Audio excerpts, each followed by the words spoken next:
Hello dear students and welcome back to my channel. आज की हमारी वीडियो में I am going to share with you the most important answers for final exams. You need to learn only 3 prose, 3 poetries, 3 short stories out of 4, 1 you can leave in choice. ये answers इतने ज़्यादा easy है because ये points में लिखे गए हैं in very short simple language. Just remember students, याद आप आंसर्स को पॉइंट्स में कर सकते हो, लेकिन बोर्ड एग्जाम में आपको इसी आंसर को पैराग्राफ के फॉर्म में लिखना है। So all these are single answers of every lesson. Like for 4 questions, you have only one summary which you can write for any question being asked from this lesson. अगर आप हर summary का detail explanation सुनना चाहते हो then उसकी link comment section में है, जिसमें फुल प्लेलिस्ट है of TS inter second year English important single answers, mind maps, lesson, poem and short story explanations, and also most important questions for the board exam. Let's begin. First poem is Awake. इस poem से 4 questions पूछे जाते हैं. First one, substantiate the critical comment that the poem Awake is a patriotic lyric. Question 2, what do the children implore the mother in the poem Awake? Question 3. How do Indians plan to set their mother again in the forefront of glory? Question 4. What do the children of all creeds promise their mother separately and collectively? Summary. The poem's name is Awake. It was written by Sarojini Naidu. She was called the Nightingale of India by Mahatma Gandhi. She was a freedom fighter. Her most famous work is The Golden Threshold, 1905. The poem is about love for Mother India and request to get freedom. Sarojini shows her love for India in this poem. She says that all Indians from all religions have come to worship, serve and protect India. It is a call to remove British rule from India with unity of all Indians. India is called Queen and Goddess and told that we salute and will protect it. The message of the poem is that it motivates Indians that with unity we can free India. Second poem is poem Fear. इस poem में भी 4 questions है. Question number 1, what is the central idea of the poem fear? Question 2, what does nobody can go back mean in the poem fear? Explain from your point of view. Question 3, how can one overcome fear? Explain. What does the line the river needs to take risk of entering the ocean mean? Discuss. Question 4, it's not about disappearing into the ocean but of becoming the ocean. Summary.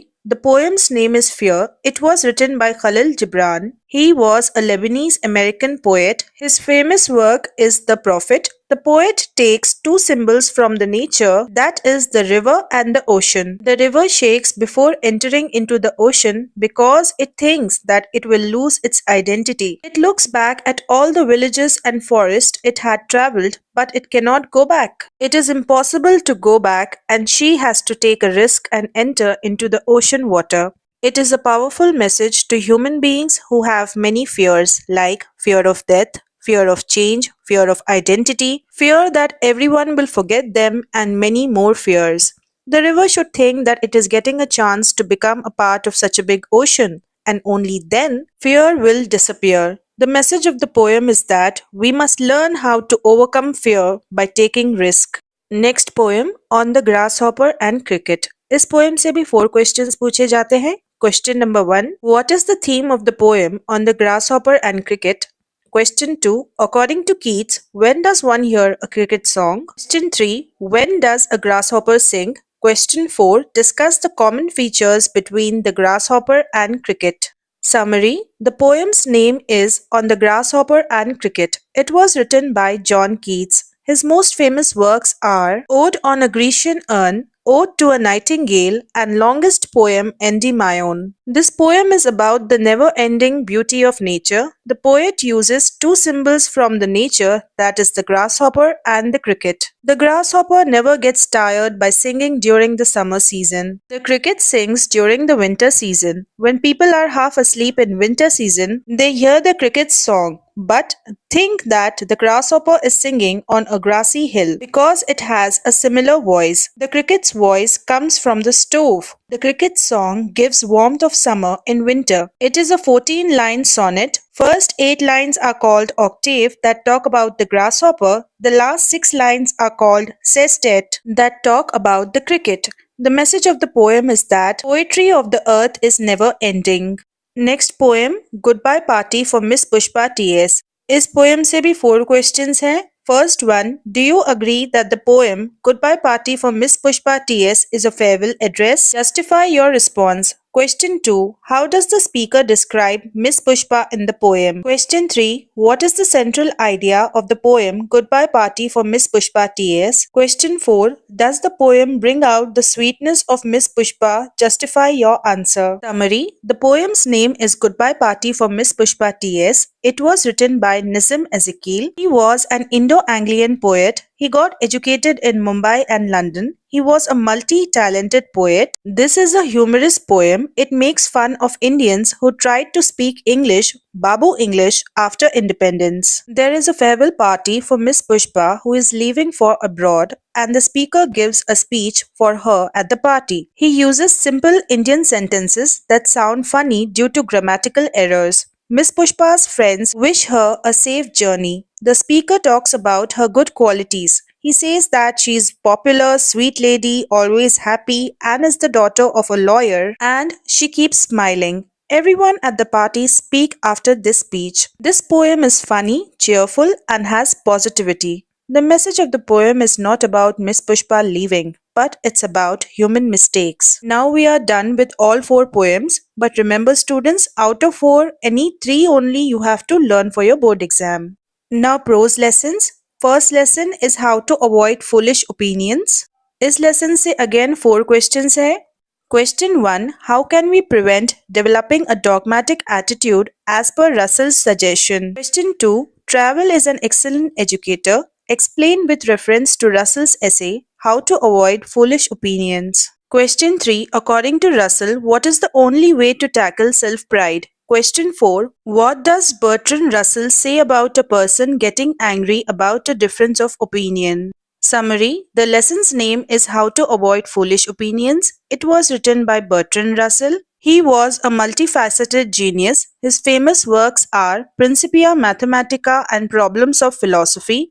In this lesson, he tells us 5 ways in which we can avoid bad or foolish ideas. That is, first one, observe yourself. Second one, look for biases.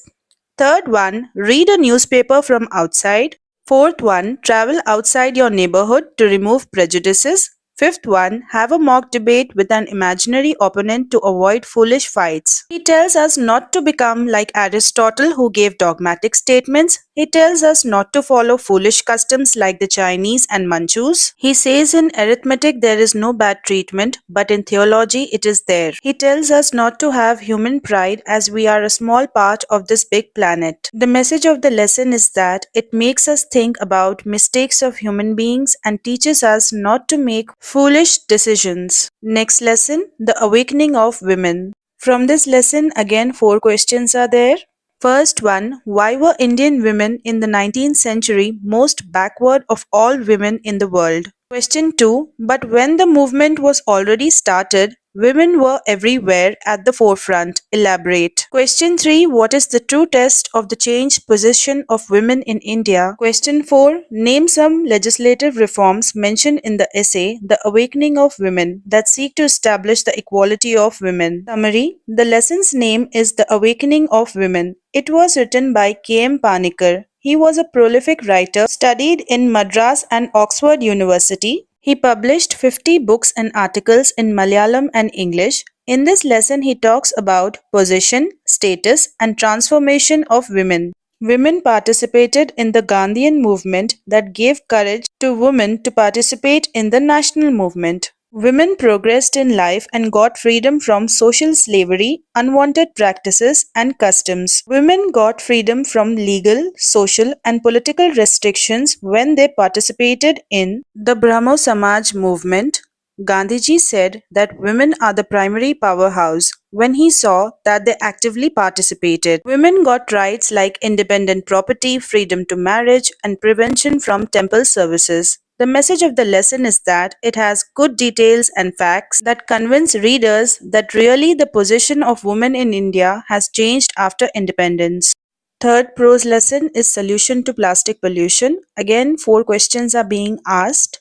Question 1. Describe the department of Dr. Vasudevan as the professor of TCE. Question 2. How did Dr. Vasudevan experiment with plastic waste and what has been the result? Question 3. How did APJ Kalam encourage Dr. Vasudevan and what has been the outcome? Question 4. List the advantages of plastic roads as described by Dr. Vasudevan. Summary. The lesson's name is Solution to Plastic Pollution. It is an article taken from the internet. It is about Dr. Rajagopalan Vasudevan. He is also called the Plastic Roadman of India. He is an Indian scientist who studied in Madras University. He works in Tyagarajar College of Engineering. His research work here was to search for ways to manage plastic waste, reuse and recover it. He found if we heat plastic waste at 160 degrees and mix it at 155 degrees with tar and bitumen, then we can construct plastic roads. He faced many problems, but Dr. Kalam motivated him that one day people will practice this. Dr. Vasudevan got a chance with Clean India campaign to show that his technology is useful. Benefits of plastic roads are low cost, simple technology, good use of plastic waste, waterproof roads up to 60 years, double road strength, no rutting, cracking and potholes, zero maintenance. He gave this technology to Indian government free of cost. The message of the lesson is that we must serve our country and help improve life around us. Last prose lesson is guilty one act play. इस lesson से भी 4 questions पूछे जाते हैं. Question 1. Describe the importance of Mrs. Moore in Guilty. Question 2. Sketch the character of Jim in the light of Marayan's comments like it is the same, but how did it get into Jim's pocket? Question 3. Ma, you are talking like someone in a fog, without any sense. Are these words from Jim an order or exception? Explain. Question 4. Marayan puts what she thinks is 2 and 2 together and makes 4 out of it. Discuss the developments that lead or rather mislead Marayan into making this mistake. Summary. The lesson's name is Guilty. It is a one-act play. It was written by Horace J. Gardner and Bonnier Arnaud. They are called single author because they wrote everything together, never as individuals. This play is a short comedy with a social message. There are 3 unities of time, place and theme. Viewers of the play think that the play is very sweet and say small is beautiful. The story is about a young engineer named Jim Ryan who works as a night watchman at Van King's warehouse. His mother, Ma Ryan, believed in dignity of labor. One day her neighbor, Mrs. Moore, in front of Ma Ryan, reads from the newspaper about robbery of a diamond pendant at Van King's. Ma calls Jim's office but was told that Jim doesn't work there. She then checks Jim's sweater and finds the diamond pendant in Jim's pocket. She thinks Jim is the thief. Jim had found it on the road and wanted to give it back to Mr. Van King. He just forgot to tell his mother. Jim was innocent. Marianne realizes her mistake and promises that she will never put 2 and 2 together again. In the end, Jim returns the diamond and gets rewarded for it by Mr. Van King. The message of the lesson is that parents play an important role in a child's success. So with this, all 4 prose lessons are done. But remember students, for the word exam, you have to learn any 3 out of 4. Next are short stories. First short story is A Gift for Christmas. इस short story से again 4 questions है. Question 1. Love, sacrifice and generosity are the essential elements for happy living. Explain this statement with reference to the story A Gift for Christmas. Question 2. Analyze the character of Della. Question 3. Sketch the character of Jim. Question 4. A Gift for Christmas is an example of O. Henry's comic irony. Justify. Summary. The lesson's name is A Gift for Christmas. It was written by O. Henry. It was taken from the book The 4 Million. He has written 600 stories on American life. It is about a young couple named Jim and Della. Jim is only 22 years old, a thin man who earns $20 per week and has family's responsibility. Both of them wanted to give each other a gift on Christmas. Della is a frugal lady and saves money, but her savings were only $1.87. Della sold her long brown hair at a salon for $20. She got a platinum watch chain for Jim's gold watch for $21. Jim sold his gold watch and bought ivory combs for Della. Both of them showed love and sacrifice. Irony here is that cannot use each other's gift. The message of the story is that the value of a gift is in the giver and not the gift itself.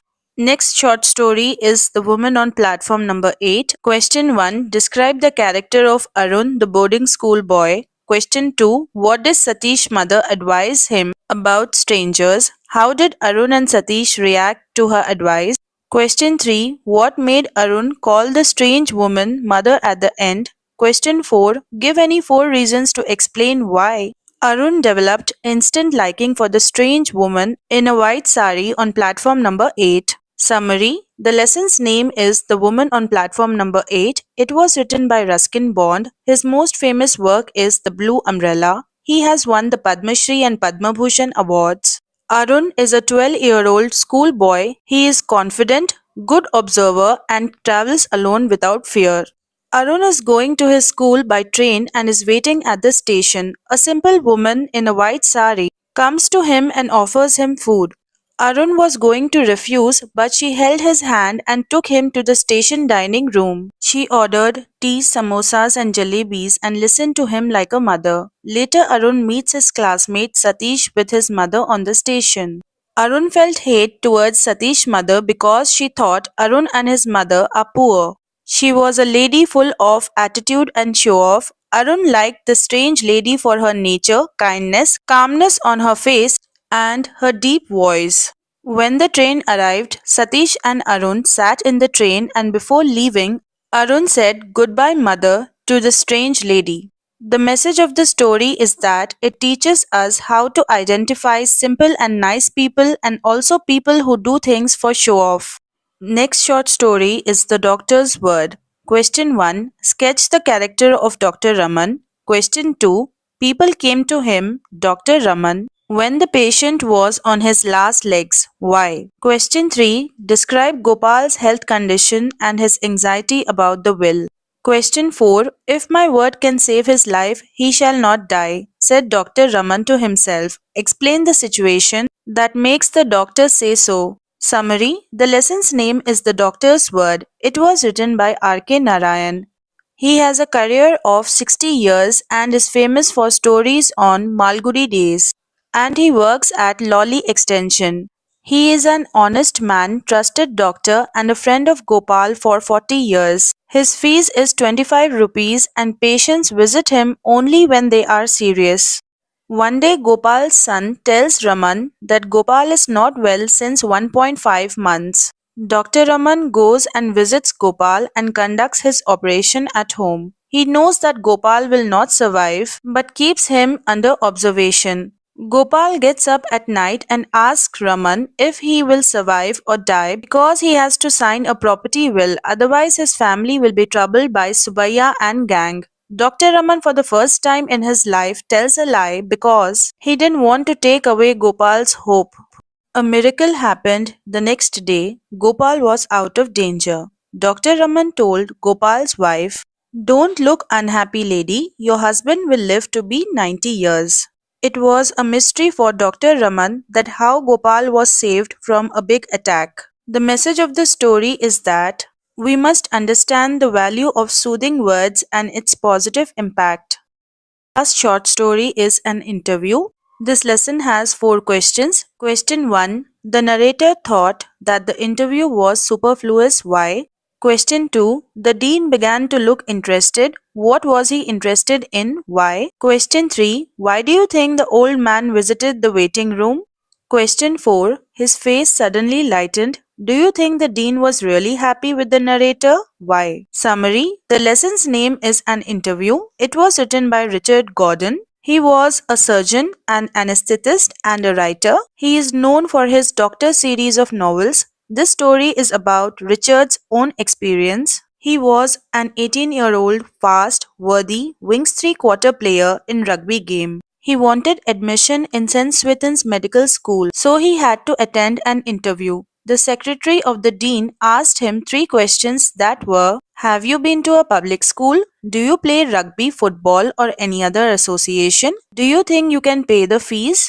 Richard answered yes to all the questions. He was taken to the dean, Dr. Lionel Loftus's room, and the dean also asked the same questions and got impressed by Richard. He said that you are selected in this interview. Richard thought that questions were not related to the profession. The interview was superfluous, easy. The message of the story is that it teaches us how to conduct interviews in real life. So we have come to the end of all the 4 short stories as well, but for the board exam you need to learn any 3 only. If you want detailed explanation of any lesson or any grammar topic, then playlist is given in the comment section. Don't forget to check it out.